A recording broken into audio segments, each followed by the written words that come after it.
Bienvenue sur Trajectoire hors piste. Je m'appelle Clémentin Besson et mon objectif est clair, vivre du freeride et de la création de contenu. Avec ce podcast, je vais apprendre des meilleurs. Je pars donc à la rencontre de sportifs de haut niveau, notamment des freeriders, mais aussi des créateurs de contenu et de toutes les personnes qui peuvent m'aider sur mon chemin. Mon but, comprendre comment elles ont réussi, quels défis ils ont surmontés et ce que l'on peut tirer de leur expérience. Au-delà du sport, il y a un parallèle évident avec l'entrepreneuriat. Se lancer en tant qu'athlète, c'est prendre des risques, se retrouver seul, dépasser ses limites et tracer ses propres lignes. Si comme moi, tu es passionné de freeride, créateur de contenu ou entrepreneur dans l'âme, ce podcast est là pour t'inspirer et t'aider à avancer. Aujourd'hui, on part à la rencontre de Mathis, un ami avec qui j'ai fait mes premières compétitions de freeride et qui, en seulement 2 ans, a décroché sa place sur le Freeride World Tour. Skieur talentueux et engagé, il vient de signer une 5e place lors de la dernière compétition à Val Thorens. Et dès le lendemain de notre enregistrement, il s'envole pour le Canada où l'attend la 3e étape du Tour. Dans cet épisode, on va se plonger dans son histoire. De ses premières glissades à ski jusqu'à devenir moniteur de ski et enfin compétiteur de haut niveau. On parlera aussi de sa carrière de pongiste, de son décrochage scolaire et même de ses choix capillaires. Bref, que tu sois passionné de freeride ou simplement curieux de découvrir l'envers du décor de la vie d'un skieur de haut niveau, cet épisode est fait pour toi. Place à l'interview.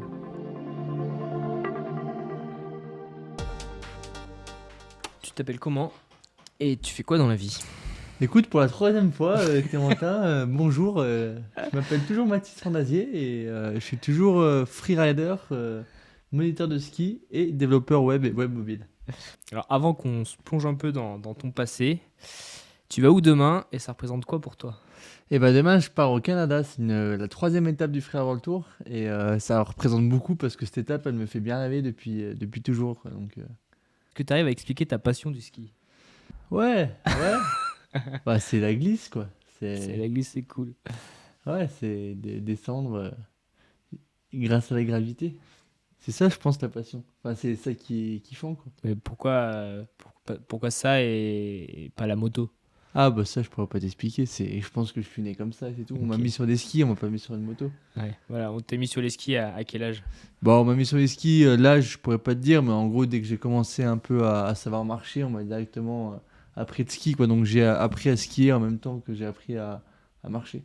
Donc, je devais avoir 1 an et demi, 2 ans. Je sais pas à quel âge on commence à marcher. Je sais pas non plus. Voilà. Pas forcément ton premier, mais un de tes souvenirs à ski qui t'a marqué de ton enfance. Le premier souvenir que j'ai, c'est sur un tapis roulant, au jardin d'enfant, en train de chialer et genre de vraiment passer un très mauvais moment avec du brouillard et des flocons qui tombent du ciel et avoir froid. C'était où ? Genre, je pourrais pas te dire où c'était. Je pense que c'était ici à Courchevel 16. Ah ouais ? Ouais. Ah, énorme. Et sinon, t'es né par où ? Moi, je suis né à Grenoble, enfin à La Tronche exactement. Et j'ai vécu à Grenoble toute mon enfance. T'as fait quoi ? T'es dans un club de sport pour le ski ?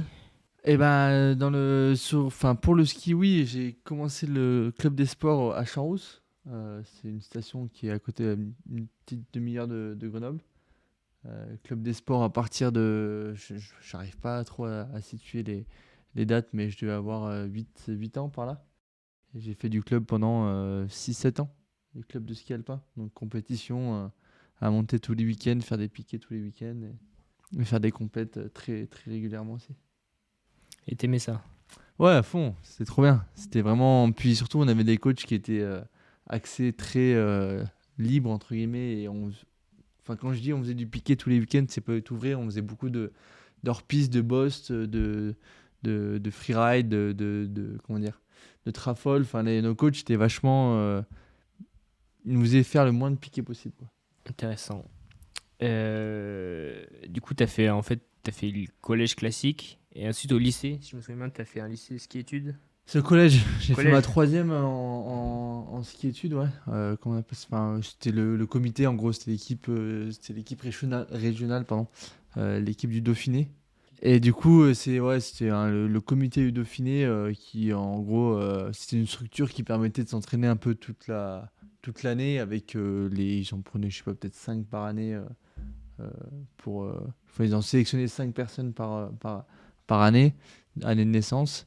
Et c'était du coup, on allait au collège à Bourdoisan, c'est une section ski, quoi. Du coup, ça nous permettait d'aller skier 2 fois plus. Enfin, même pendant la semaine, c'était adapté pour les skieurs et du coup, c'était avantageux forcément pour nous.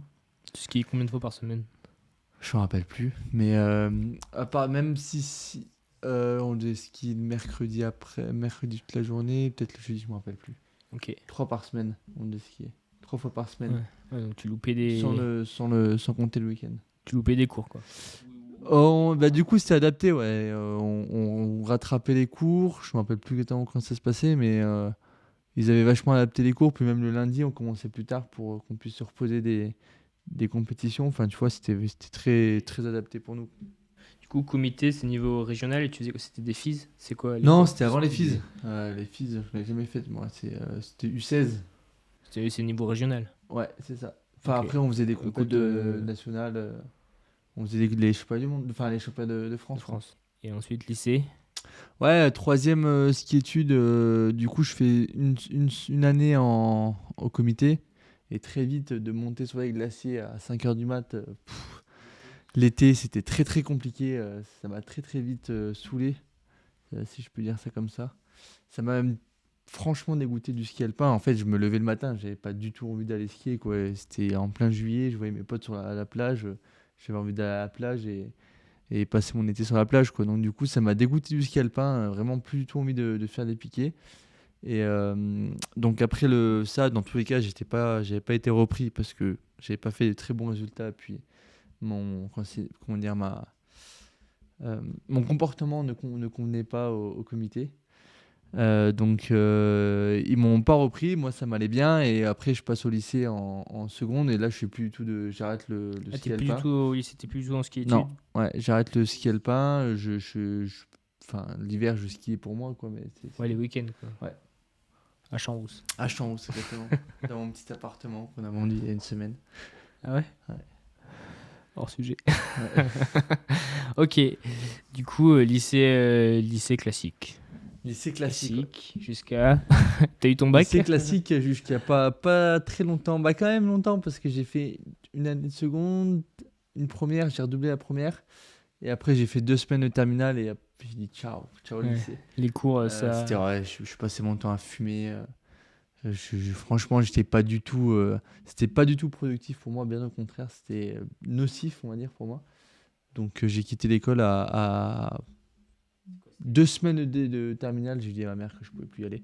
Puis elle m'a très gentiment dit que j'avais le droit de quitter l'école si je trouvais quelque chose à faire à côté. Et j'ai trouvé du boulot à l'ESF de 16. Et c'était parti, quoi. Ok. Et ouais, pourquoi à l'école, ça t'accrochait pas du tout, quoi? Une mauvaise fréquentation? Bah ouais, peut-être une mauvaise fréquentation ou juste enfin, ça m'intéressait pas ce qui se passait à l'école, quoi. Moi j'avais envie d'être dehors, mon frère a commencé le parapente, enfin moi aussi, donc j'avais envie d'aller faire du parapente avec lui, je regardais tout le temps dehors, enfin tu vois, rester 8 heures sur une chaise, pour moi c'était infaisable. C'était infaisable. Donc ouais, et puis en plus de ça, si j'étais pas intéressé, je fumais. Quand tu fumes, tu deviens très vite nonchalant et tu fais plus grand chose. Enfin après c'est un cercle vicieux pour moi, je trouve. Ok. Du coup, maman t'envoie travailler à 16 au staff. Du coup, ouais, c'est ça. Bah, elle me dit si jamais tu arrives à trouver un boulot, je te laisse arrêter les cours, mais je te laisse pas arrêter les cours enfin, pour rien faire, quoi. Donc, j'ai demandé à l'ESF de 1150 si ils avaient pas un petit boulot pour moi et ils m'ont commencé à me faire le staff, ce qu'ils appellent. Bon, c'est en gros l'homme à tout faire, à ramasser les piquets. Du stade de Salom à aider les petits enfants à aller manger le midi, enfin Ouais, voilà, quoi. on connaît. Je te décris pas le boulot, tu connais. Je crois que je le connais bien, mais c'est là où on s'est rencontrés d'ailleurs. Et du coup, c'est là où on s'est rencontrés, ouais, exactement. Ouais. J'étais le chef des staffs, moi, à l'époque. C'était mon chef. C'était trop bien quand il me sortait du jardin pour aller au stade. Ouais, le matin, j'arrivais, j'ai dit alors, aujourd'hui, qui c'est qui vient avec moi? Est-ce que tu sentais que tu avais du pouvoir? Ouais, j'étais trop fier tous les matins, j'arrivais avec beaucoup d'envie. Et du coup, en même temps, tu préparais ton... C'était pour être moniteur de ski. Ouais, exactement. Ouais, bah j'étais staff parce que j'ai pas encore 18 ans, donc je pouvais faire que ça en fait. Il faut avoir 18 ans pour commencer à enseigner. Et j'avais 17 ans, donc du coup, je pouvais faire que ce boulot et j'avais déjà passé mon test technique. Et j'attendais d'avoir 18 ans pour passer ma préfo et pouvoir commencer à enseigner. Donc j'ai fait staff pour mettre un pied dans le CEF de 1150 pour pouvoir, dès que j'avais la préfo, pouvoir avoir ma place, quoi. Ouais, commencer à enseigner. C'est quoi le test technique? Test technique, c'est la première étape du BE, en fait. C'est un slalom T'as un slalom, t'as 2 manches, il y a des ouvreurs qui passent. Au début, ils font un temps et ça donne un temps de référence. Après, ils prennent un pourcentage en fonction. Ils prennent un pourcentage pour les hommes, un pourcentage pour les femmes. Ça te donne un temps de référence. Et tu dois faire ta manche et essayer de battre ce temps pour remporter ton test technique et pouvoir accéder à la première étape du diplôme de ski. Tout à fait. Moi, ça m'a pris. Moi, j'ai fait combien? 4 tests. 4 tests, ça va. 4 tests. J'ai cru que t'allais dire 4 saisons. Mais il y Non. en a qui prennent beaucoup de temps. Ouais, bah quand on n'a pas un passif de slalomeur, C'est clair. bizarre de taper des piquets. Hein. Ah bah ouais, tu m'étonnes. Ok, donc première saison staff, deuxième tu passes ta préfo, du coup c'est les 2 semaines où on commence à t'apprendre à enseigner, et là t'es stagiaire. Et Là, je suis stagiaire. stagiaire. T'avais fait quoi l'été? J'étais en pleine carrière de parapente. Ah, dis-moi en Non, plus. enfin, pleine carrière. Non, juste, j'ai fait des compétitions de parapente acrobatique. C'est les Coupes du Monde, on va dire. Enfin, c'est les Coupes du Monde qui sont très accessibles, donc ça parle pas. Enfin, c'est pas très parlant, mais c'était les compétitions. T'as quand même un petit niveau. C'est les seules compétitions qu'il y avait en parapente acrobatique, quoi. Ouais, ça à fond, parapente. Donc, ouais, à fond, je passais mes étés en Espagne. C'est là-bas qu'il y a un spot de parapente extrêmement populaire pour s'entraîner en accro. Donc je passais mes étés là-bas et puis je voyageais un petit peu dans l'Europe pour faire les compétitions. Il y avait 4 ou 5 étapes, il me semble, si je me rappelle bien. Avec ton frère. Avec mon frère, ouais. Avec mon frère. Et là t'as arrêté le parapente. Ça te plaisait comme sport sinon?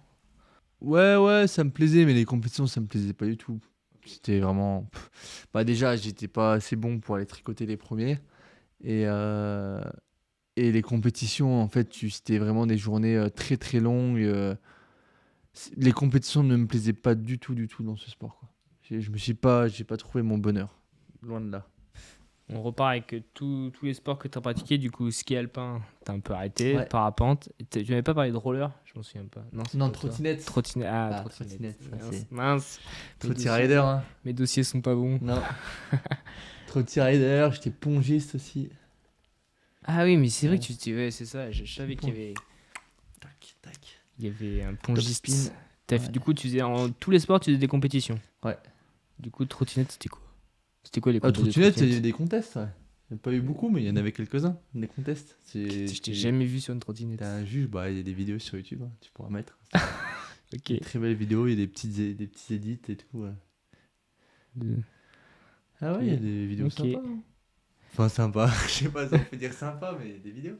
Et Et du coup, ping-pong. mais ping-pong, c'était avant. Enfin, Ping-pong, c'était ok, plutôt période collège. Ping-pong, c'était. Non, Lycée? école. Primaire. Ouais, primaire, ouais. En parallèle du ski. Non, le ski, c'était après, hein. Le ski, ça a dû commencer au collège. Et pareil, t'avais fait beaucoup de compètes de ping-pong? Après, le ski, je skiais tous les hivers, hein. Mais je veux dire, les compétitions de ski à Champs-Rose, ça a dû commencer en poussin 1, mais je me rappelle plus quelle année c'est. Je sais pas. Et en ping-pong, quoi? Est-ce que t'as fait des compètes aussi? Ah, en ping-pong, j'étais à fond. À ping-pong, j'ai C'est mon vraiment- coach qui venait me chercher à la sortie de l'école. C'est lui qui venait me chercher pour m'amener à l'entraînement. J'avais 6 entraînements par semaine. Ah oui, c'était vraiment le premier sport où Ah, tu t'as poncé le truc. Ouais, quoi. j'étais là dans le ping-pong. Ouais, énorme. Non, mais ouais, j'ai fait beaucoup de compètes. C'était vraiment, comme tu dis, mon premier sport où je me suis épanoui et j'ai passé beaucoup de temps à faire du ping-pong, à taper dans la balle de ping-pong. Tu suis là le ping-pong encore ou... Non, je suis plus du tout. Enfin, je suis rapidement les deux Français qui performent et qui sont au top niveau mondial. Ça fait bien longtemps que c'était pas arrivé, mais je suis plus du tout. Mais j'avais essayé de m'y remettre il y a, je sais pas, il y a peut-être 2 ans. J'ai essayé de m'y remettre et j'ai fait des compétitions. Je m'étais retourné à faire des compétitions il y a 2 ans, il y a 5 ans. J'ai retourné faire des compétitions. C'est un sport que j'aime bien. Mais il n'y a pas de table de ping-pong ici. Eh non, et on va en mettre une dans le garage, là, on va dans le garage d'Eric, là. Et là, plus récemment, si je me trompe pas, ta deuxième passion, c'est le golf. Ouais. Comment ça t'est venu? Bah, c'est à cause ou grâce, je sais pas C'est si. ton frère encore? Non, Mika. Ah, c'est Mika. Ah, c'est Mika. Bah, c'est en sortie d'hiver il y a 3 ans là qui. C'est moi, je crois, je lui dis bah allez, vas-y, va nous faire essayer le golf, mais sans aucune prétention dans le sens où c'est que je pensais pas du tout que ça allait me plaire quoi. Enfin, et puis au final, on est allé avec Jules, on a vachement accroché, on a du mal à s'en passer depuis ce jour-là quoi. Ça fait 3 ans qu'on joue assez fréquemment les étés. L'hiver, on touche pas au sac, mais après l'été, ça, on y passe pas mal de temps. Même l'hiver, vous en parlez beaucoup, hein. Bon, au moins qu'avant, quand même. Mais ouais, je t'ai moins vu cet hiver, donc je Ah, sais mais le pas, golf, c'est une belle école de la vie, hein. Si t'es bon mentalement en golf, je pense que dans la vie, tu vas loin au niveau dans ta tête. Ouais, t'arrives à faire un parallèle un peu avec le freeride, ça t'aide? Ouais, ouais, enfin, faut être très très humble en ping-pong et en freeride, si t'es pas un minimum humble aussi, ça marche pas. Tu peux vite te cracher, quoi. T'as dit ping-pong ou golf? Je crois que Ouais, j'ai dit ping-pong, je voulais dire, je voulais dire golf, mais j'ai dit ping-pong. Ouais. L'humilité, c'est super important. Dans la vie entière, hein, pas que dans le freeride, mais. on reprend ton histoire. Du coup, t'es moniteur. Tu viens d'être test technique, préfo, moniteur. Il y a eu le Covid. T'avais quoi pendant le Covid? T'étais moniteur pendant le Covid? Ou c'était après? Bah, du coup, il y a un hiver. Oui, j'étais déjà moniteur. Ouais. Là, t'as rien fait. Pendant le Covid, non. Ouais. Bah, j'étais. Enfin, non. On touchait les aides. On était pépouze Ça, c'était- dans le canapé et on prenait des aides pas imposables. C'est bien. Ok. Le début un peu de ta carrière de freeride. Bah, ça s'est fait à la fin de ma carrière de moniteur. Non, mais ça s'est fait quoi, il y a 4 ans, je dirais. Que réellement. Bah, après, tout ce que j'ai fait avant, ça m'a aidé. Enfin, forcément, ça a construit la personne, enfin, le skieur que je suis. Mais enfin, vraiment, le freeride, ça a commencé, je crois que c'est ma 3e saison, hein, réellement. Il y a 4 ans, en fait, je croise Mika. Je connaissais Eric du parapente, moi, justement. Et puis Eric était le coloc de Mika. Et un jour, on se croise sur des pistes. Et puis, on vient à skier ensemble avec Mika. Et très vite, il dit putain, lui, il a du potentiel, faut que tu viennes skier. Et donc, du coup, on se renvoie des messages. On essaie de faire quelques sessions dans l'hiver, là, du skier 3, 4, 5 fois ensemble. Puis à chaque fois, il nous dit allez, faut que tu viennes. Viens faire les compètes et tout. Puis moi, en fait, j'ai toujours eu envie de faire des compétitions de freeride. Enfin, toujours. Quand j'étais à l'ESF, du moins à Courches, c'est un peu le seul sport, entre guillemets, dans le ski que j'avais pas essayé. Tu vois, j'ai fait du slalom, j'avais fait un peu de freestyle pour moi, tu vois, pendant 2 ans. J'ai fait aussi du ski cross. Enfin, tu vois, c'était un peu la discipline que j'avais pas vraiment essayé et qui me donnait vraiment très envie, surtout quand tu arrives à Courchevel, parce que tu vois des phases de partout, que ça devient très joueur. Dès que tu sors un peu des pistes, tu peux vite te faire plaisir. J'avais très très envie de faire un qualifier, sauf que quand t'as pas le temps, et enfin, si. Ouais, t'as pas l'argent. Ouais, et puis t'as bon, les j'étais tout seul à connaissances, l'ESF. Je me rappelle, je disais tout le temps à Dudu là, putain, allez, viens, on se motive, on y va. Et bref, ça se faisait pas parce que bon, puis même si d'aller faire une compétition, tu t'es pas entraîné ni rien avant. Enfin, si tu vois, t'es pas vraiment motivé quoi. Et du coup, bah, Mika qui me motive, qui me dit eh bah allez, l'année prochaine, viens faire des compètes, tu fais des vidéos avec nous et tout. On se motive, on va sur les compètes, machin. Puis moi au début j'étais chaud, mais bon, financièrement, bah, fallait trouver un compromis quoi. Et donc du coup il me dit allez, vas-y, c'est bon, on te paye un peu avec Winter Activity et comme ça tu te libères de pouvoir donner un petit peu moins de cours et t'entraîner un peu. pouvoir Ouais. t'entraîner et comme ça on va faire les compètes. Donc là j'ai réfléchi un peu, j'ai demandé un peu à mon entourage ce qu'ils en pensaient, puis je me suis dit allez, je me lance quoi. Puis si je le fais pas maintenant, je le ferai jamais. Donc je me suis dit c'est parti, je me lance dans une saison de compète. Donc du coup j'ai continué à faire moniteur de ski, mais j'ai fait aussi des vidéos Winter Activity et les compètes. Ok, Hiver 2023, donc première compétition. Ouais, là, et puis, ouais. Première compétition, c'est du coup les 1-2 étoiles. 2 étoiles d'évoluer. d'évoluer. Première compétition. Ouais. Là, c'est marrant l'autre jour quand je montais quand je montais à Baccarat, quand on s'est fait poser en haut de la crête là, j'ai pris mes skis, il y avait genre 5 minutes à monter, tu vois. Et j'étais là, je me disais putain, mais je sais pas pourquoi j'ai eu cette image de quand je montais la première compète d'évolu, tu vois. J'ai incroyable. Que tu avais gagné d'ailleurs. Ouais. Que t'avais failli aussi gagner, sauf que t'avais mis un gros backslap. Mais j'ai réussi à me perdre dans 200 mètres. Ouais, mais en même temps, il y avait des petits dômes et tout, c'était pas non plus hyper simple. Je crois que j'ai fait 4ème. Ouais. La place du con. T'as failli faire ça il y a 2 jours. Ouais. Donc 2023, première saison. Objectif, du coup, avoir assez de points pour te qualifier sur les 4 pour l'année prochaine. Ouais. Pouvoir faire les challengers et après aller sur le tour. Bah avant, il n'y avait pas encore la Challenger. Ah ouais? Quoi, il y a eu qu'un an avec le format des challengers en fin de saison. Ah ouais, ils se sont rendus compte que c'était un peu de la merde. Du coup. Non, mais ils se sont rendus compte, je pense que... Bah je sais pas déjà si ça... Mais si, c'est la deuxième année, parce que Non. l'année dernière, il y en avait déjà qui étaient Non, sur le Monte challenger. Rosa et tout, c'était la première année. Oui, mais il y avait... je crois qu'il y avait déjà des challengers Non, en bah, regarde, 2023. regarde. Hein. Attends. Je suis quasiment sûr que non.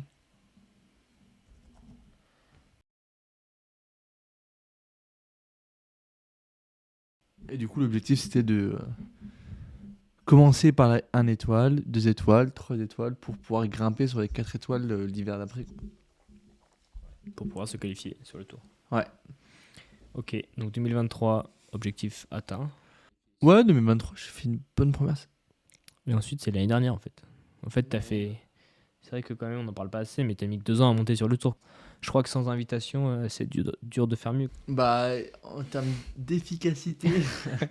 non, c'est clair. Bah ouais, non. Bon, ça s'est super bien goupillé. Hein.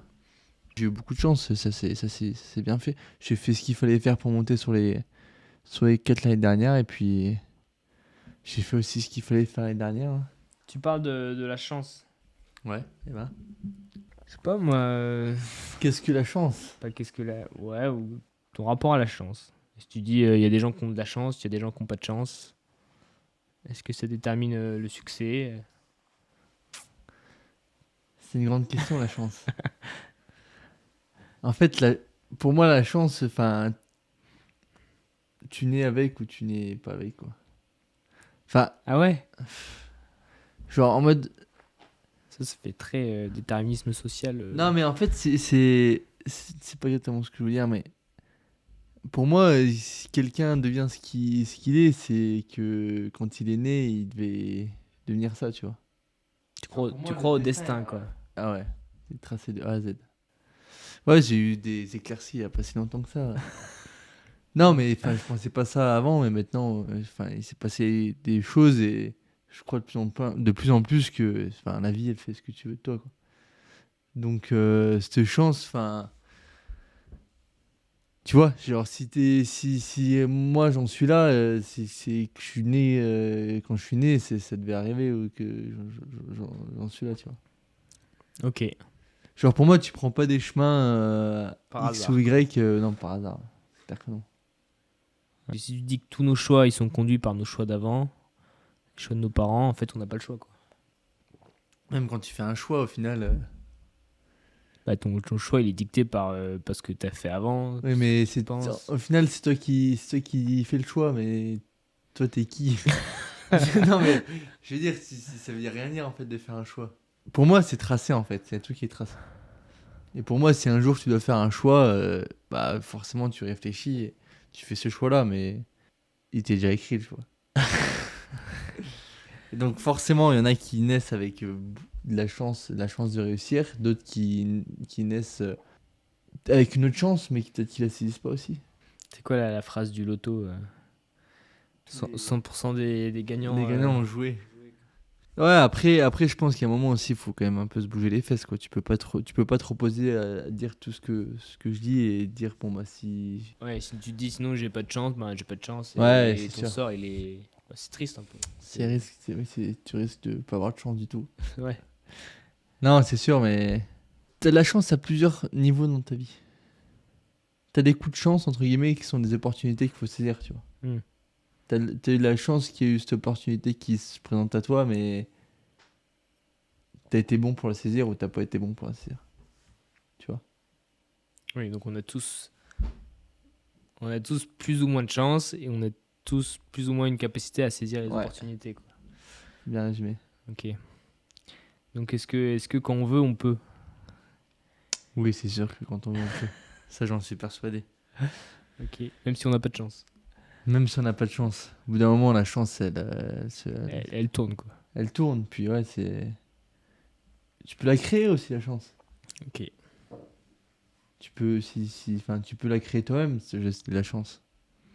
On va revenir sur une des grandes opportunités de ta vie, c'est quand même la rencontre avec Michael Bimboès. Que tu peux un peu nous dire du coup ta relation avec lui et qu'est-ce que ça t'apporte? Bah lui, il a eu beaucoup de chance de me rencontrer. Non, je rigole. Il a rien compris. Bah écoute, Mika, ça a été très, entre guillemets, fusionnel très vite avec Mika. Enfin, c'est tout de suite super bien passé et on s'est tout de suite très très bien entendu. Mika, c'est quelqu'un de très généreux et je pense que je le suis aussi en retour. Donc du coup, ça match quand même super bien. Et, bah, au début, c'était une personne, on partageait j'allais dire des parties de ski. On partageait des journées de ski ensemble, puis ça s'est très vite passé qu'on a fait un petit peu des dîners ensemble.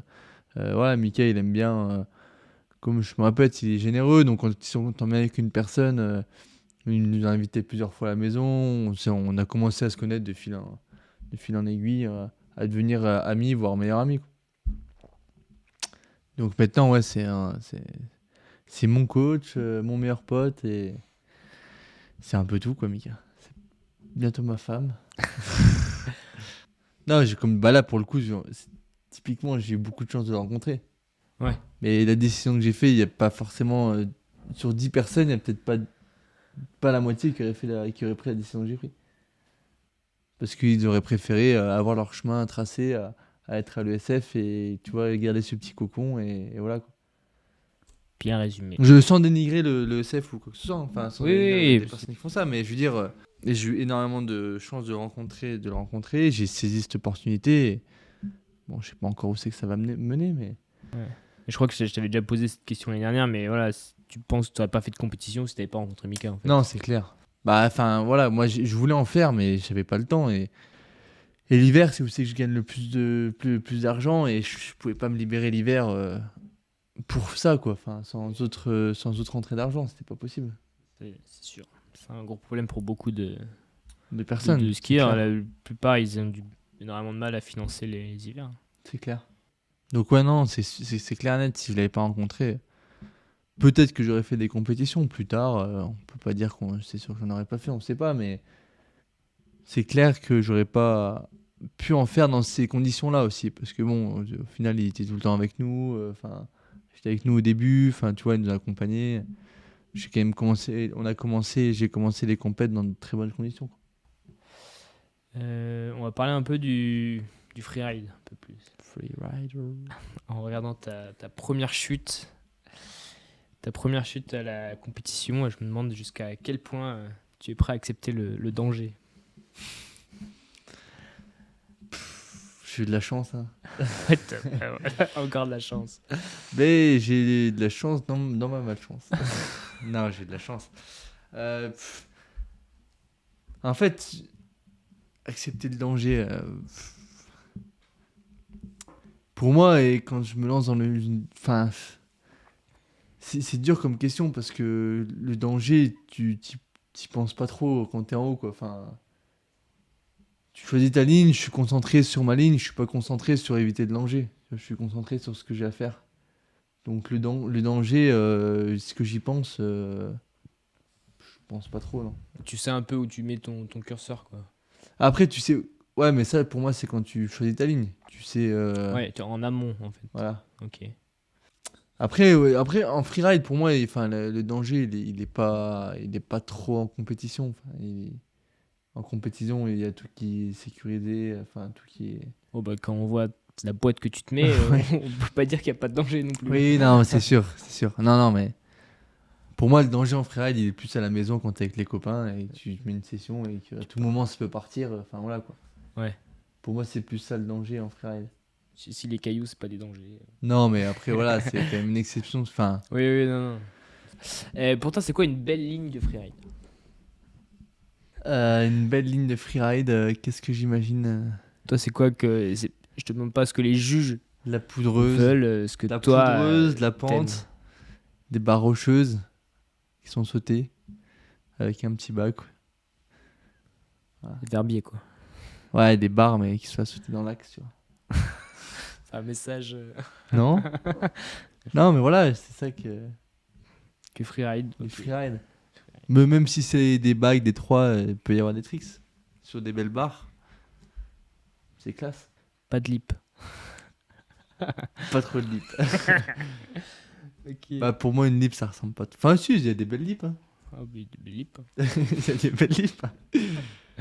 Et du coup, là, c'est vraiment un sport où tu prends plaisir à t'entraîner et à faire des compétitions. Pour l'instant, c'est pas comme le parapente sans marre ou le ping-pong. Bah, pour l'instant, oui, non, c'est clair et net. Puis, enfin, pour l'instant, pour toujours, j'espère. Les entraînements, c'est pas les entraînements, quoi. C'est juste, on se fait plaisir, on se sort les doigts et on va skier, on prend du plaisir, tu vois. Donc, c'est clair que sur le côté entraînement, il y a aucun souci, Les compètes, c'est pareil, ça, c'est ce format d'avoir une ligne et de la réaliser, tu vois, qu'une seule fois, je trouve ça assez cool. Tu vois, One shot. c'est jamais la même ligne. Ouais. D'ailleurs, il y a un truc qui est quand même assez fou, c'est que j'ai jamais fait une compète 2 fois sur la même phase. Parce que elle est tellement vite que t'as pas eu. Mais du coup, peut-être que si jamais j'ai à refaire aux mêmes endroits, des mêmes lignes et machin, peut-être que ça changera, tu vois. Oui. Mais pour l'instant, le fait d'avoir des terrains que je connais pas et que. C'est ça qui est vraiment excitant et c'est vraiment en compète, c'est que tu le fais à 100%, ça, tu vois. Quand t'es à la maison, tu connais toutes les lignes. Tu vas rarement chercher à trouver une nouvelle ligne, à sauter une nouvelle barre, machin. Enfin, tu le fais, mais c'est. Là, t'arrives, tu sais pas, quoi. Tu sais pas ce qui va se passer, quoi. Tu peux tomber de 25 mètres depuis les cailloux, tu sais pas. Je sais pas. Est-ce que tu planifies un peu comme tes entraînements où tu vas vraiment en mode ouais, je kiffe. Si j'essaie je de faire un si je peu- pouvais aller tous les jours, j'irais tous les jours. Ouais, c'est ton corps à la limite. Mais ouais, j'essaie d'écouter mon corps, puis il faut. Ça s'enchaîne quand même assez fort, les compètes, et je pense qu'il faut pas être trop con et pas être trop gourmand. Faut savoir écouter son corps. Je programme pas, s'il y a des bonnes conditions, forcément je vais skier. Si je me sens en forme et qu'il y a pas des bonnes conditions, j'essaie quand même d'aller skier. Franchement, ouais, c'est vraiment. J'écoute le corps. C'est pas me mettre dans le rouge parce qu'après les compètes s'enchaînent vite, on va quand même pas mal voyager. Donc si tu commences à te mettre un peu de fatigue, ça peut vite s'accumuler et devenir pas terrible, quoi. Là, tu vois, pendant une semaine, j'ai dormi pendant une semaine la semaine dernière. Notamment à cause de la chute. Non, mais voilà, alors que j'avais qu'une envie, c'était d'aller skier, quoi. Ouais. Et aujourd'hui, c'est pareil, j'ai qu'une envie, c'était d'aller skier. Et quand tu vas skier, est-ce que tu te dis aujourd'hui je travaille ça, tu essaies d'avoir des axes de travail ou. Non, je le fais pas et je pense qu'il faudrait que je le fasse un peu plus. Je pense qu'il faudrait que j'essaye en amont de me dire, bon, bah, ok, demain, j'essaie de faire ça. Sauf que ça part vite en cacahuète et j'oublie vite. Donne-moi un exemple. Par exemple, aujourd'hui, les bacs, j'essaie de les refaire comme au début, à ramener un petit. Enfin, à partir. Comment dire, à avoir les genoux beaucoup moins derrière dans mon bac et les garder un petit peu devant, tu vois. Pour, par exemple, quand c'est un peu plus plat, c'est. En fait, quand j'envoie mes bacs, je les envoie super fort avec mon bassin. Et du coup, ça tourne super vite, mais si ça pop pas, c'est hyper compliqué pour moi de le faire sans me toucher la tête contre le kick, tu vois. Parce que du coup, je suis obligé d'envoyer super vite et je suis tout le temps tendu. C'est marrant, au début d'hiver, j'arrive pas mal ça, et au plus l'hiver il passe, au plus je retombe dans mon confort, on va dire, et au plus je refais ce type de bac. Et après, ça marche très bien, mais je pense qu'il y a un petit point à améliorer. Et au final, après, quand ma session elle commence, j'y pense plus, quoi. Je skie, c'est tout. Ou alors, des fois, je me dis, bah allez, demain, j'essaie de skier vite et faire moins de tricks. Sauf que quand je suis là-bas, j'ai envie de m'amuser. Mais au final, je m'amuse autant si je vais vite et je fais pas de tricks, mais je sais pas, enfin, tu vois. Et j'y pense plus, en fait. Je suis pas assez. Comment dire. Je suis pas assez carré là-dedans. Et est-ce que à côté, du coup, tu t'entraînes sur les skis? Est-ce que tu t'entraînes un peu à côté? Tu fais du renforcement musculaire? Oh, rend fou. Ta clé, tu la tiens en chaud ou tu. Là, pendant tout le long du podcast, on est. Hop là. Ça y est, on a perdu Clémentin. J'imagine que ça sera pas dans le cut, ça, mais c'est quand même à retenir. Est-ce que tu fais du renforcement musculaire? Ça, ouais, c'est d'air que t'as l'aise, c'est bien. Oui, je fais du renfort depuis. C'est tout nouveau. Ça fait depuis. Bah, déjà l'hiver dernier, on avait commencé, mais cet été, j'en ai fait pas mal. J'ai fait pas mal de séances. Lucas de chez Actin m'a fait des séances, des programmes durant tout l'été pour préparer l'hiver. Donc j'ai fait du renfort à fond. Et pendant l'hiver, je continue aussi à faire du renforcement musculaire ou de la récup. Enfin, je fais du sport à côté, quoi. Ok, t'as bien suivi? J'ai bien suivi les programmes. Ouais. J'ai eu des moments de mou, des moments bien, mais j'ai essayé de suivre. Et au final, le résultat, j'en suis content. Après, est-ce que c'est toujours pareil? Est-ce que c'est dans la tête ou est-ce que c'est pas dans la tête? Je sais pas. Mais je me suis en plus serein sur les skis, c'est ce qui est important. Non, mais c'est sûr que ça joue. Puis je me sens. Enfin, si je dis ça, enfin, je sens carrément la différence. Prep physique, prep sur les skis, prep mental? Non. Pas de prep mental. T'as confiance en toi? J'ai pas forcément confiance en moi, mais j'ai pas de traitement mental. Non, ça pourrait être intéressant aussi. Hein. Mais bon, j'ai quand même pas trop les lovés. Moi, un petit peu de prep physique, un peu de prep mental. Quand le frère avant le tour, ce sera sur TF1 peut-être, mais pour l'instant, c'est pas le cas. Est-ce que, on parlait un peu de l'entraînement, est-ce qu'il y a des figures, un peu un truc que tu veux réaliser cette année? J'aimerais juste m'améliorer sur les cork 7 et les 3, essayer de faire des cork 3, mais ça, on n'y arrive toujours pas. Mais faire un peu plus de cork 7 pour être un peu plus à l'aise. J'ai les photos d'hier de vos cork 3. Ah ouais, et alors? Putain. On dirait que je suis en cork. Ça, c'est Mika. Mika. On dirait qu'il est encore vraiment en cork. Mais c'est où ça? Ah, mais sur c'est la quand lip. il se met sur C'est, Sur le truc, sur le côté. les photos tenues blanches, c'est un enfer à prendre en photo. Ah ouais? Bah ouais, regarde là, tu vois le mec là? Bah, la photo là-bas, tu vois le mec là? Oui, non mais. Ça se fait exprès. Ah ouais. Là, fallait y aller quand même. Là, franchement, fallait le trouver.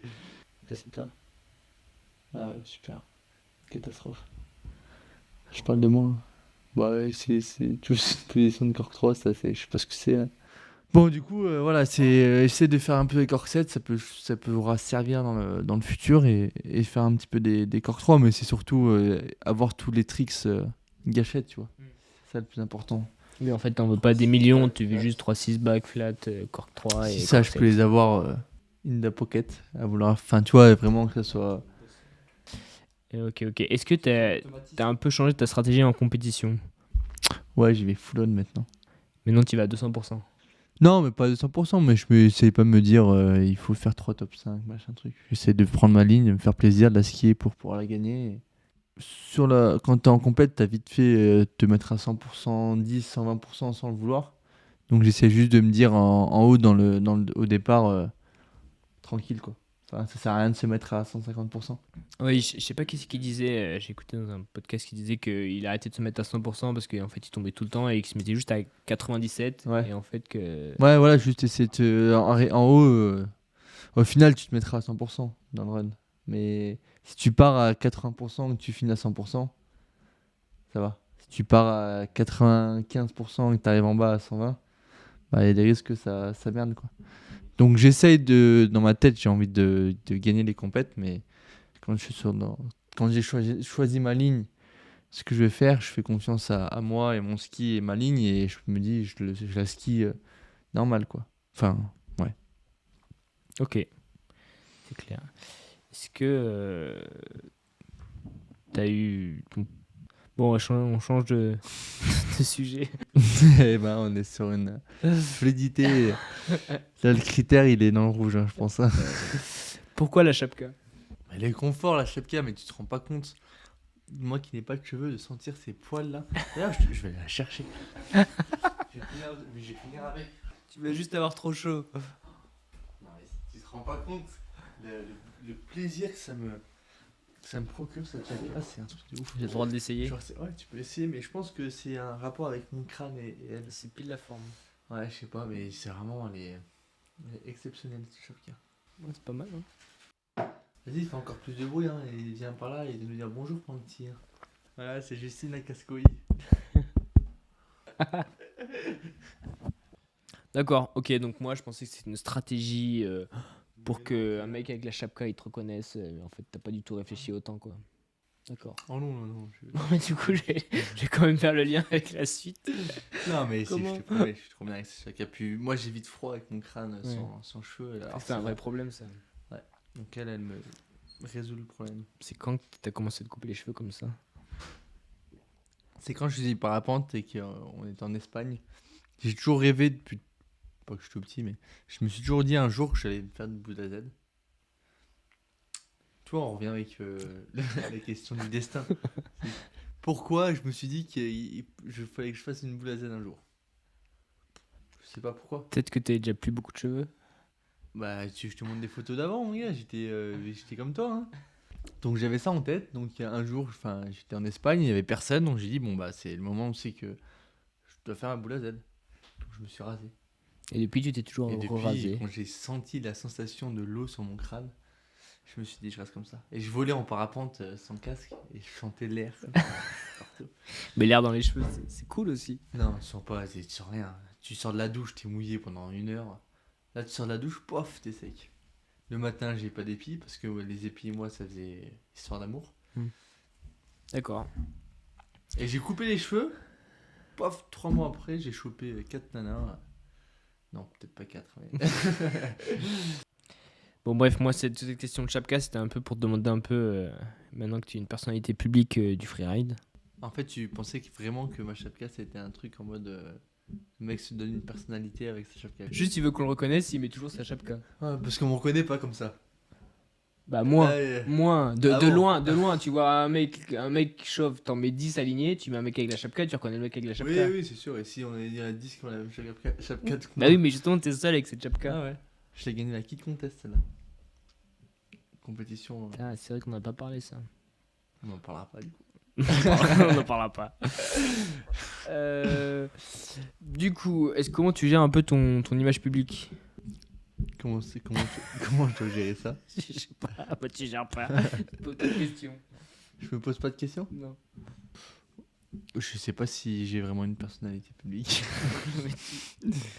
Non, mais Vas-y, exprime-toi. oui, il faut que je m'exprime un peu mieux pour que tu comprennes ce que je veux dire. C'est tu fais un métier où il y a la performance sportive qui compte. Il y a aussi un peu aussi l'image que tu peux avoir sur les réseaux. Visibilité aussi, comme tu peux voir tout ce qu'a pu t'apporter Winter Activity avec. Alors, si quelqu'un comprend ces questions, je veux bien que vous me faites signe. Faites-moi signe. Non, Alors, on reprend depuis le début. Où veux-tu en venir? Personnalité publique. Mais putain. Mais c'est une honte, ce mec, quoi. L'autre, il vient chez moi pour m'interviewer. Au final, c'est moi qui l'interviewe parce qu'il n'arrive pas à passer un mot. du coup, on oublie cette question d'image publique parce que tu la gères pas du tout. Est-ce que. Ouais, il faut que je le prenne comment ça? Non, tu te poses pas de questions. Ah oui, je me pose pas de questions. C'était pour venir à une question de financement et sponsor. Parce que t'as travaillé les liens, toi? Non, t'as pas C'est fait vrai, ça. si, c'est dans l'ordre. Non, mais t'es obligé d'avoir. Genre, pour pouvoir vivre un peu du sport, Oui. t'es obligé d'avoir à côté de la visibilité sur les réseaux, quoi. Oui, c'est sûr, bien évidemment. C'était ça ma question. C'est un peu, c'est quoi ta stratégie?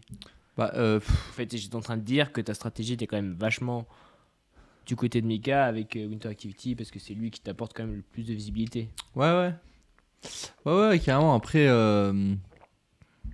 bah, moi, contre les réseaux sociaux, au moins de temps j'y passe, au mieux je me porte. Hein. Enfin, tu vois, j'essaie de poster quand même régulièrement, mais je poste avec les vidéos que j'ai sur mon téléphone et c'est tout, quoi, tu vois. J'essaie de faire des stories parce que bah, c'est quand même important de rester actif avec la communauté. Puis je reçois tellement de messages, franchement, c'est un truc de ouf. Donc, je me dois envers les gens de faire ça, tu vois. Mais non, mais c'est. Dans tous les cas, il faut le faire, donc je le fais. Très bien. Du coup, ma stratégie, j'en ai pas forcément. Ça me fait plaisir de le faire, j'ai envie de développer ça, et j'y mets pas mes tripes à 100% pour le faire, tu vois. Voilà. Je pense que je pourrais mettre plus de boulot là-dedans, mais je le fais pas. Ouais.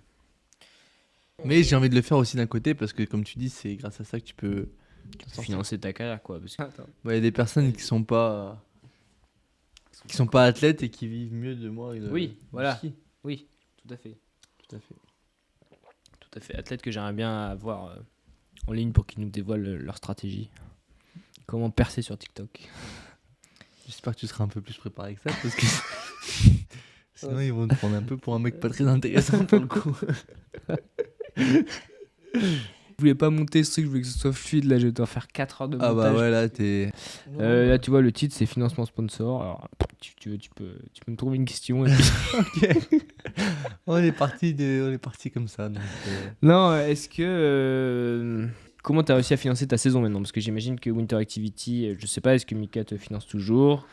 Et est-ce que tu as réussi à trouver des sponsors pour ton année? Est-ce que le Freeride World Tour te rémunère directement?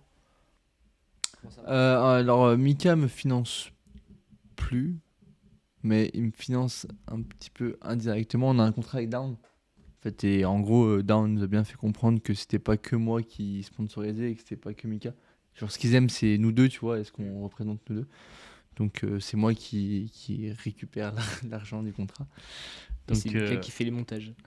Ouais, mais enfin, c'est aussi pour les représenter sur le tour, etc. Tu vois, c'est pas que pour les vidéos, et c'est pas. Donc, Winter Activity me paye à travers ça, tu vois, entre guillemets. Et après, j'ai aussi quelques petits sponsors comme Champ Rousse ou le planter de bâton qui m'aident, qui me financent aussi un peu. Que je les remercie d'ailleurs énormément. Même Down, ils sont incroyables, ils font un boulot de ouf. Pour moi, c'est trop bien. Et à part ça, bah non, je crois que j'ai rien d'autre. Je me rappelle plus de ta question de. C'était ça, comment tu finançais ta saison? Et est-ce que c'était galère? Je sais que c'est une partie que t'aimes pas beaucoup. Ouais, après, franchement, c'est hyper frustrant parce que tu peux passer énormément de temps à faire des mails, à essayer de trouver des personnes, les machins, les trucs. Au final, ça amène pas souvent à grand chose. Et c'est hyper compliqué t'as beau mettre tout ce que tu veux en place. J'ai une association qui permet aux entreprises ou quoi de défrayer leurs dons. Même ça, enfin, tu vois, puis c'est vraiment pas bien. Enfin, c'est pas sympa à faire parce que t'as l'impression de réclamer de l'argent aux gens, tu vois. Donc c'est très délicat, c'est pas super. Et je pense qu'il faut débloquer une notoriété assez grosse pour que les personnes, enfin pour que ce soit les marques qui viennent te voir, tu vois. Ouais. Moi, je me suis rendu compte que ça marchait quand même comme tout, vachement au réseau en fait. Souvent, c'est le pote du pote qui t'amène dans le truc. Ah bah ça c'est clair et net, franchement c'est. Du coup, en fait, quand t'es pas du milieu ou que t'as pas déjà ton père qui est le truc, ouais. Bah, c'est hyper galère à approcher quoi. Non, c'est sûr. Bah après, je pense aussi c'est parce que comme tu dis, c'est la première année que je rame comme ça. Au final, à la fin de cette année-là, j'ai quand même pas mal de contacts, tu vois, pour les années futures. Oui. Mais cette année-là, ça a peut-être rien donné, mais comme tu dis, quand tu arrives dedans, que tu as zéro contact, au début, tu rames, quoi. Donc, je pense que c'est un truc à développer sur plusieurs années, quoi, tu vois. Donc, faut essayer de rester en contact avec toutes les personnes, essayer de se donner une bonne image derrière les emails tout le temps. Enfin, tu vois, il faut essayer de rester très poli avec tout le monde et je pense que ça se travaille sur la durée en fait. Tu peux pas avoir d'une année à l'autre d'arriver comme ça parce que eux ils te connaissent pas non plus au final. T'as jamais écouté le podcast que je t'ai envoyé? Non. En vrai, tu devrais être dans l'avion, télécharge-le. Ah ouais, mais en fait, c'est pas que je veux pas, c'est juste que oui, j'y pense pas. Oui. Et du coup, ouais, d'avoir les bons contacts et des bonnes personnes qui travaillent au bon endroit, ça peut forcément aider. Et donc en fait. Ouais, gérer une carrière, c'est pas que du ski. C'est vachement. En fait, t'es entrepreneur parce que tu dois gérer, tu dois faire caméraman, tu dois poster, tu dois. Je sais, avoir un peu un agent. Bref, tu dois un peu tout faire. Bah ouais, c'est clair. Après, tu peux voir les choses de façon. Il y en a qui travaillent beaucoup l'été et qui prennent leur hiver en mode vacances et qui. C'est vrai aussi. Après, tu peux le faire comme on le fait entre guillemets nous et essayer de tout mettre en place pour que cette chose-là soit rémunérateur à la fin. Okay. Et là, pour moi, t'entreprends un peu plus parce que tu es forcément obligé de démarcher, tu chercher ta place, tu faire du réseau, faire du contenu. Ouais, là, c'est un boulot. C'est un vrai boulot. Ouais. En parlant d'entrepreneuriat, t'as essayé de monter un truc à côté. Tu vois un peu le truc de la même façon ou tu gères le truc de la même façon ou pas du tout?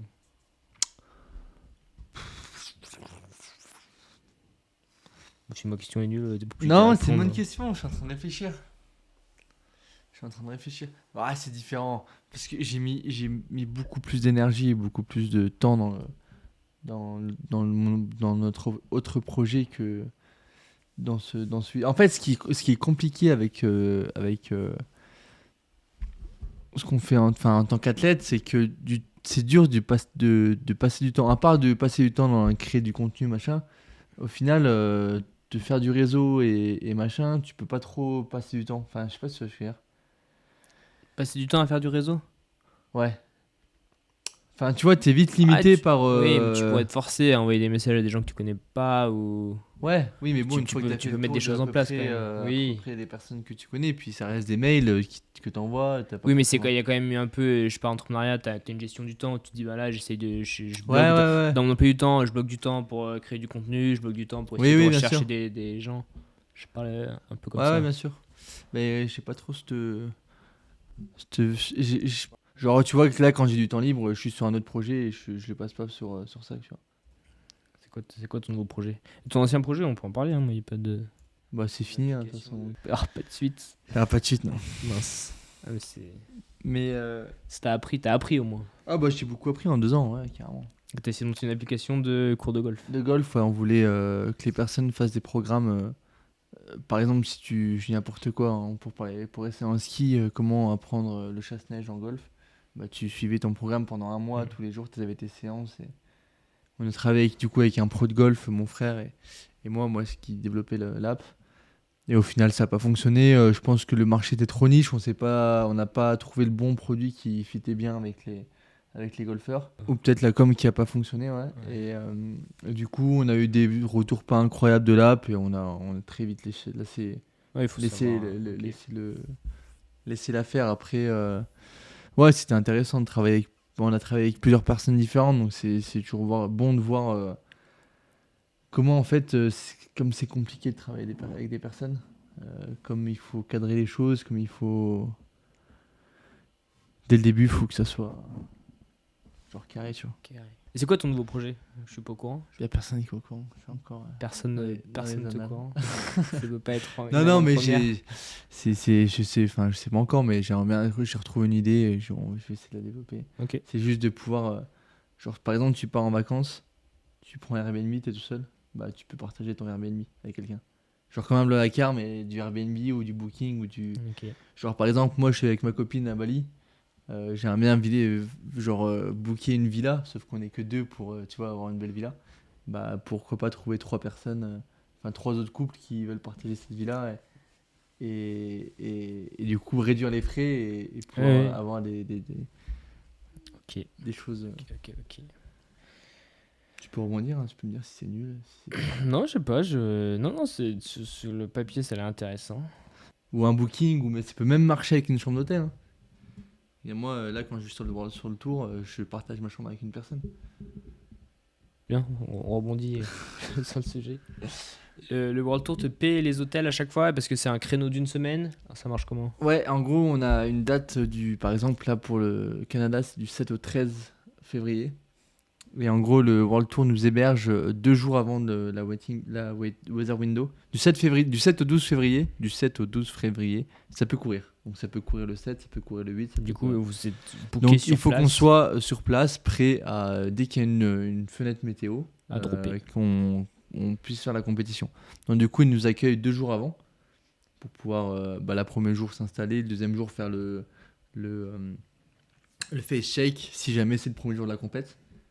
Donc du coup, à partir du jour J-2, on est logé et nourri, ça dépend. Souvent, c'est petit-déj et dîner sur place. Et on attend la compète. Et après, ils nous logent une nuit après la compète. Et donc, ils vous payent les 30 fois aussi.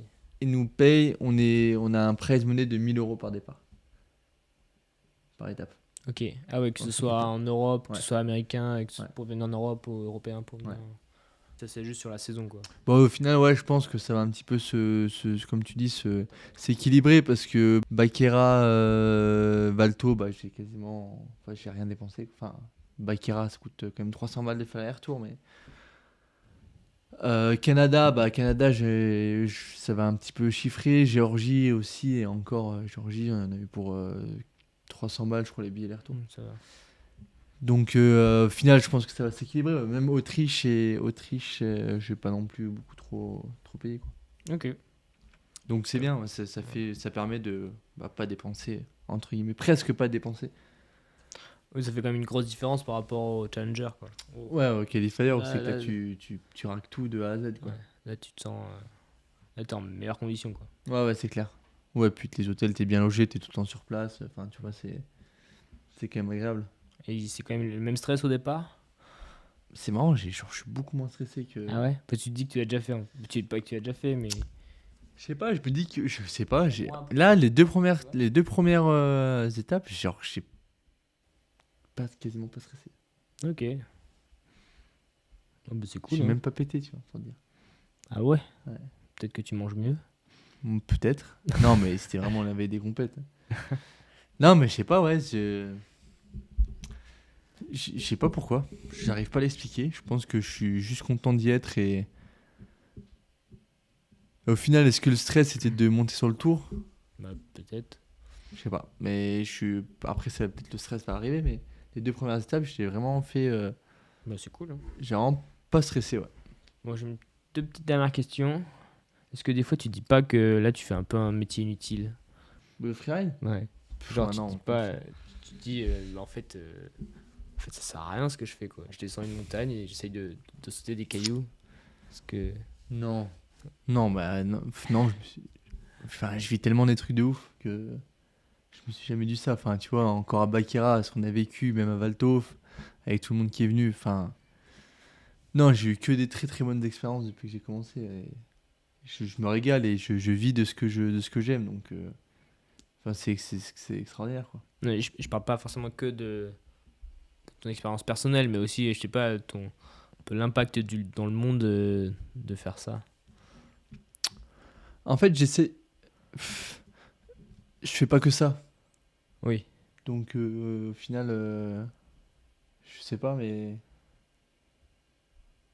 Peut-être que si je faisais que ça, je me poserais la question, mais là, je fais d'autres trucs, donc. Tu te dis, il y a la guerre dans l'autre bout du monde et moi, tout ce que je veux faire de ma vie, c'est des cailloux, quoi. Non, moi, Ouais. c'est une question que je me suis déjà posée. Ah, ok. Je suis pas dans cette philosophie. Ouais. Non, mais c'est. Non, mais c'est vrai, j'ai jamais eu cette réflexion. J'ai envie d'aborder un sujet un peu plus global, ta vision du sport en France. Est-ce que tu penses qu'on est un pays de sportifs? Quand tu regardes complètement le sport à la télé, il y a quand même souvent des Français. Après, la télé vont pas diffuser les sports, c'est qu'il n'y a pas de Français. Mais je sais pas, j'ai envie de dire, il y a des points oui, des points non. Je sais pas trop comment au niveau politique, je suis vraiment mauvais, mais je sais pas trop ce que je pourrais pas te dire si la France a un budget important pour le sport et qu'est-ce que la France investit dans le sport. Mais le ressenti que j'ai, c'est que il y en a beaucoup qui font pas assez de sport. Non, moi aussi, je trouve qu'il y a même juste le fait d'essayer de combiner des études et un sport en France, c'est quasiment impossible. Ouais. Tu vas aux États-Unis, c'est. Ah oui, et puis la plupart des gens, par Voilà, exemple, en golf, se barrent aux je États-Unis. pas envie de dire de bêtises, mais je crois qu'en Allemagne, t'as toutes les après-midi aussi quand t'es au collège ou au lycée, où t'as quand même plus de temps Ouais. dédié à ça, quoi. Ouais, donc. Ouais, Oui, mais c'est à cause d'un truc. Ouais. On n'est pas moins. C'est comme les langues, on dit que les Français ont des langues parce qu'on nous les apprend mal. Ouais, bien sûr. C'est pas parce que dans notre cerveau, on n'a pas un truc différent, quoi. Ouais. Non, je suis pas assez penché et j'ai pas cette connaissance dans le. Non, mais c'est ton ressenti plutôt personnel. Le ressenti, il est plutôt dans le sens où c'est que tu vois, quand par exemple, t'es au collège, t'as pas beaucoup de potes à toi qui sont sportifs, quoi. Et puis, comme tu dis, c'est très compliqué de combiner l'un avec l'autre. Moi, quand j'étais au collège et je partais en compétition et que je loupais 2 jours de cours, t'avais le droit à la CPE qui faisait la grimace et machin truc muche, quoi. Puis, je me rappelle qu'on avait déjà négocié pour essayer d'avoir les vendredis après-midi de libre pour pouvoir m'entraîner en plus. Bah, le collège n'a jamais voulu, quoi. Ouais. Et même d'un point de vue, pas forcément que du lycée, mais des fois, même les parents, ils privilégient genre des études, tout ça, à des activités sportives, quoi. Ouais, c'est clair. Moi, je trouve que c'est sous-côté. Trop important. le sport pour se sentir bien dans sa tête, dans tout, quoi. Une qualité d'un skieur. Mais c'est pourquoi j'ai glissé à la fin? Parce que c'est dans le sport. Donc une qualité sportive. En fait, tu n'as pas fait des questions. Tu as juste fait un bloc-notes avec écrit tout plein de phrases. Il faudrait que tu développes ces questions, qu'elles soient un peu plus intéressantes. Bon, alors, ok, un conseil pour devenir skieur pro. Waouh, skieur pro. Non, est-ce que tu as un conseil... les gars. Est-ce que tu as un conseil pour devenir skieur pro? Alors, qu'est-ce que tu appelles skieur pro déjà? Pour arriver sur le tour. C'est pas forcément un skieur pro, hein, si t'arrives sur le tour. Oui, bon, bah si. Ah, vas-y. Non, on n'a pas le temps. On n'a pas le temps. Il veut se casser. On n'a pas le temps, c'est 18h30 là. Ah, J'ai encore toutes mes affaires à faire pour le Canada. Faut que j'aille voir Mike Beam. On pourra le refaire hein, si tu veux, parce que on n'a pas parlé de beaucoup de choses. C'est pas grave, je publierai comme ça. On pourra faire une partie 2. Si tu veux, on fera une partie 2 pour la fin de la saison. Je suis chaud pour clôturer ce podcast. Un conseil pour arriver sur le tour. Genre, moi jeune, vieux maintenant, vieux parce que je suis quand même plus vieux que toi. Vieux skieur qui a envie de performer, comment je fais pour aller sur le tour? Bah, déjà, si t'as pas fait de l'alpin, pour moi, c'est. Ouais, pour toi, pour le freeride, il faut faire de l'alpin. Ouais, il faut juste être un bon skieur de piste, déjà. Si t'es pas un bon skieur de piste, tu peux pas être un bon skieur hors piste. Donc, je te rejoins. Donc, bon niveau technique en ski. Et après, il faut faire des compètes à fond. Il n'y a qu'en compète que tu apprends vraiment à repérer une ligne. Et en fait, on skie dans des conditions auxquelles on... Et aller s'entraîner dans des conditions pourries. Parce que sur toutes les compètes, sur tous les petits niveaux, en fait, tu dois sauter des barres avec 5 cm de neige fraîche. À peine. Ouais, après, ça, c'est propre à chacun, je pense. Il y a des personnes qui ont besoin de plus s'entraîner que d'autres. Ou des personnes qui ont besoin de plus se reposer d'autres.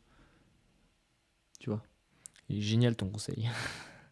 Non, mais il faut écouter son corps, c'est hyper important. Tu peux pas te dire je vais aller m'entraîner tous les jours cet hiver alors que ton corps, c'est peut-être contre-productif pour toi, quoi.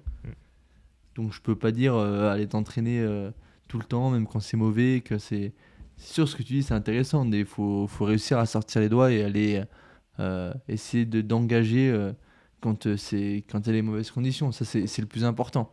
Et d'ailleurs, quand on s'entraîne, faut... Comme tu dis, mais il faut toujours garder une petite marge pour histoire de ne pas se faire mal à l'entraînement.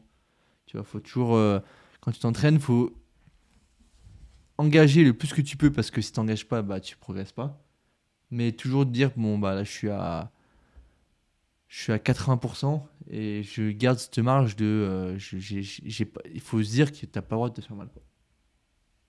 Tu n'as pas le droit de te faire mal. Donc à chaque fois, il faut essayer de trouver le bon jugement. Où tu n'as pas le droit de te faire mal et tu t'entraînes comme ça. C'est assez subtil comme... je crois que personne ne fait exprès de se faire mal. Personne ne fait exprès de se faire mal, je suis d'accord, mais si tu mets des marges de sécurité, tu peux pas éviter, mais tu peux réduire le risque de te faire mal. Tu penses que moi, j'en prenais pas assez? Non, j'ai pas dit ça. Non, mais je sais pas si t'en as pris assez ou pas assez. Bon, toi, la première fois que tu t'es fait mal, c'était quand même un peu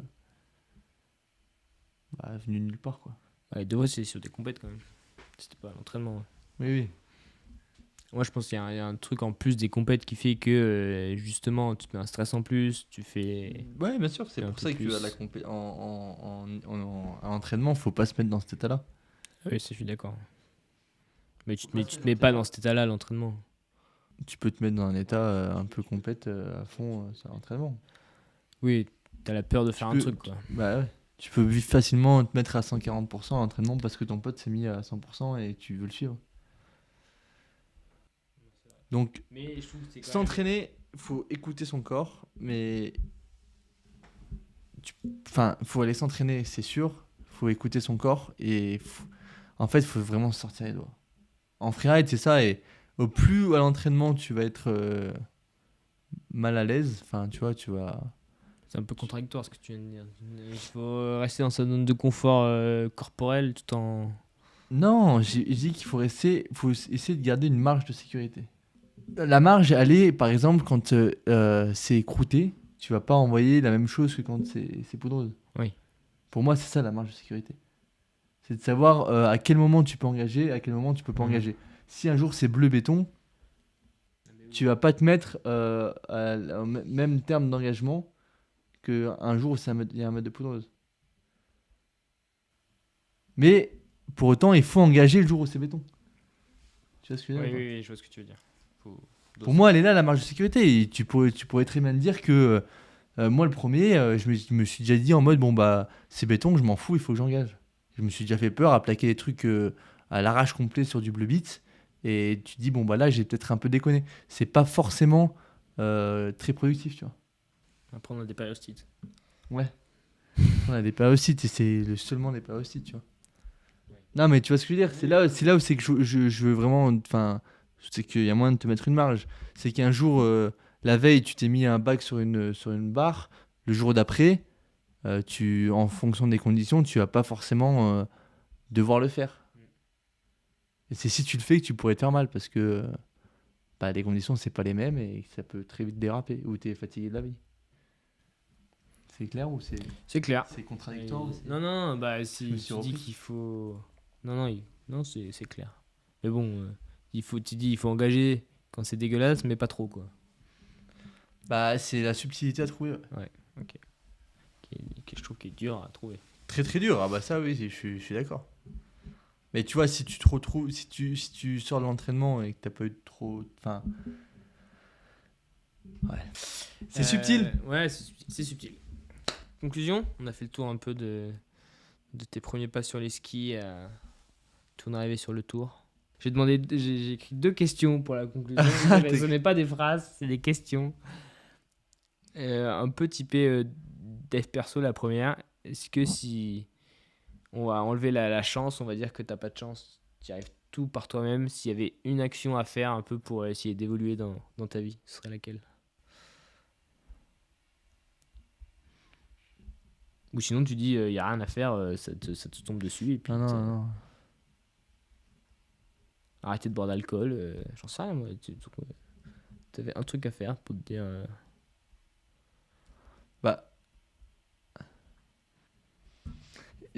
Y croire, quoi. Enfin, tu vois, faut... Si tu te lances dans un truc, faut comment dire? Faut persister, enfin, tu vois. Pour moi, c'est la régularité. Voilà. Être régulier. Ok. Régulier. J'aime bien. Régulier dans tout. Régulier dans tes émotions, régulier dans tes... Dans tes émotions. Ouais. Bon, tu m'expliqueras ça un autre jour. Alors... Régulier dans le sens où faut pas être là ni là. Faut essayer de toujours être, tu vois, régulier. Ok, j'aime bien. Dans tes émotions, c'est pareil. Si tu réussis, faut pas être surcontent. Faut essayer de rester régulier. Inversement, si t'arrives pas, faut pas être surdéçu. Et dernière question pour clôturer ce podcast. Mais tu vois, régulier, j'aime bien parce que ça englobe beaucoup de choses. Oui, non, c'est bien. Mais c'est pas une action très concrète, quoi, être régulier. Ah. Non, mais ça me va comme réponse. C'est bien. Ok. Et si tu avais un contenu à consommer ou je sais pas, une personne à suivre qui t'inspire. On n'a pas parlé de ça, si tu avais un modèle dans la vie. C'est 2 questions différentes là. Ouais. Tu peux être inspiré par toi-même si ça te suffit. Non, je suis très loin d'être inspiré par moi-même. J'en suis à des années-lumière. Tu vois, je suis inspiré là. Non, mais s'il n'y a pas de nom qui vient, on va pas l'inventer. Non, parce que je suis pas... Tu prends un petit truc de tout le monde, quoi. On va dire. Il y a des choses à apprendre chez tout le monde, c'est sûr. Même pas forcément chez les meilleurs. Oui. J'admire pas une personne plus qu'une autre. Enfin, si, mais je veux dire, j'ai pas une personne qui me vient à l'esprit. Ok, très bien. Et si t'as du coup un contenu à consommer, personne à suivre. Légende. Ouais. Légende business. Légende business. Légende business. Est-ce que t'aimes bien le business? On n'a pas parlé de ta notion. On a oublié plein de trucs. Il y aura un épisode 2 avec la fin. Et comment il s'appelle ce podcast en fait? Mais je sais pas encore. Alors, si tu veux, on peut décider ensemble. J'ai ma liste. J'ai ma liste là. Ça peut être sympa. Je serais très ravi de pouvoir faire ça. Interview, podcast freeride. Voilà. Alors, idée en plus. Non. Alors, off parcours. C'est pas ouf. Sentier battu. Non. Trajectoire hors piste. Sentier battu. Pourquoi j'ai. On oublie celui-là. Ambition. Super, Ambition. Ah non, c'est le titre d'un C'est film. le titre du film que j'ai jamais fait, mais Qui va arriver. Pas cet hiver en fait. Ah, Là, attends. je me rends compte que ça va être chaud. Mais j'ai gardé toutes tes images. Non, mais après, dans 20 ans, quand il y aura ça qui sortira, je serai content de me revoir. Ah non, mais t'es un salaud. Non, mais ça peut être sympa si ça peut être un concept, hein, de tourner un film et de le sortir 20 ans après. Tu peux peut-être. Je le sortirai quand il sortira. Je te dois rien, tu me dois rien. On est tous contents. Ok. Hors parcours, c'est pas ouf. Hors piste et hors norme. T'as supprimé les deux premières? Est-ce que tu crois que c'est le moment, Clémentin, pour faire un podcast? Il va oublier la moitié de ses affaires pour le Canada. Ouais, il a le temps. Il est jusqu'à 5h demain. Ça lui laisse. 5h du mat, ouais. Bah oui, 5h du matin. En fait, comme ils sont plus lourds, chaque ski, là, les deux paires dans le sac, ça va être 3,5 kg x 2, 7 kg, x 2, 14 kg. Voilà, 14 kg de ski. Le titre du podcast qu'on vient de tourner pour la première édition, c'était chez Matisse. C'était chez Matisse Fort. Trace de ski. J'aimerais bien le mot ski, mais en fait, off parcours. Trace, empreinte. Je voulais un truc avec trace, empreinte. Trajectoire, c'est bien. Et j'aime bien trajectoire. Mais en fait, je l'ai mis, mais ouais, je pense qu'on va rester sur ça. Skieur hors norme. Hors piste et hors norme. Entrepreneur hors piste. Ouais, je trouve que ça fait trop entrepreneur. Là, ça fait pas du tout ski en fait. Ça fait hors piste, mais en fait, hors piste entrepreneur. Entreprise hors piste. Bon, alors du coup, on reste sur trajectoire hors piste. Ouais, c'est bien. Trajectoire hors Ouais, j'aime piste. bien trajectoire hors piste. C'est cool. Je suis très content et je suis très honoré d'être le premier sur ce podcast. Bah, c'est cool, ça me fait plaisir de ta confiance. Et je te souhaite le meilleur pour ces deux compètes. Moi, je te souhaite le million sur ce podcast. Et je ferai la partie 2 uniquement quand il y aura 10 000 personnes sur le podcast. En fait, tu veux pas faire la partie 2. Allez, merci. Merci à toi, Clem. C'était génial.